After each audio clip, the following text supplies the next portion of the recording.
The false nine is, honestly, one of the most influential tactical evolutions in modern football. Traditionally, a striker's role was to stay forward, occupy defenders, and of course, score goals. However, the false nine disrupted this whole paradigm by introducing a striker who drops deep into midfield, creating space and, well, a lot of confusion for defenders. This role not only redefined how teams attacked, but also forced defensive systems to adapt. The false nine thrives on chaos, drawing defenders out of position, opening gaps for wide players, and acting as a playmaker as much as a goal scorer. The roots of the false nine can be traced back to Hungary's golden team of the 1950s. Ferenc Puskás and Nándor Hidegkuti, under coach Gustav Sebeś, began experimenting with dropping deeper.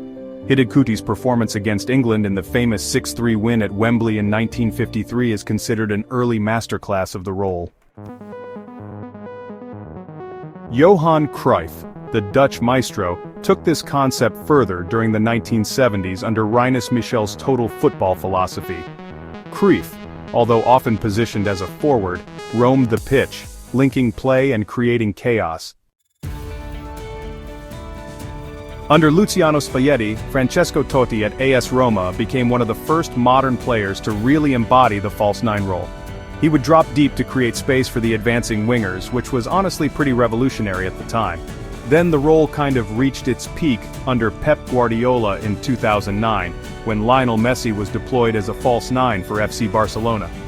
Guardiola's innovation saw Messi dropping deep, pulling defenders away, and then just exploiting the space, with Xavi and Iniesta supplying him while Pedro and David Villa made those wide runs. That 6-2 win over Real Madrid at the Santiago Bernabeu? Yeah, that's considered a tactical masterpiece of this entire approach. The false nine works by creating uncertainty in the defensive line. By dropping into midfield, the false nine pulls central defenders out of their zones, allowing wide forwards or midfielders to exploit the vacated spaces. In midfield, the false nine creates overloads, giving the team more control over possession.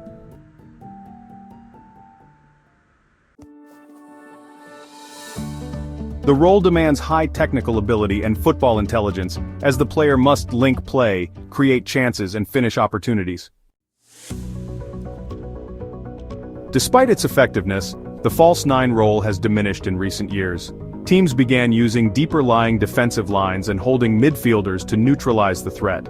With players like Erling Haaland bringing back the focus on physical goal-poaching strikers, the false nine is less common today. The false nine redefined positional roles in football, showcasing the power of tactical flexibility. Even if it's not as prevalent today, its principles live on in systems that emphasize fluidity, creativity, and controlled chaos on the pitch.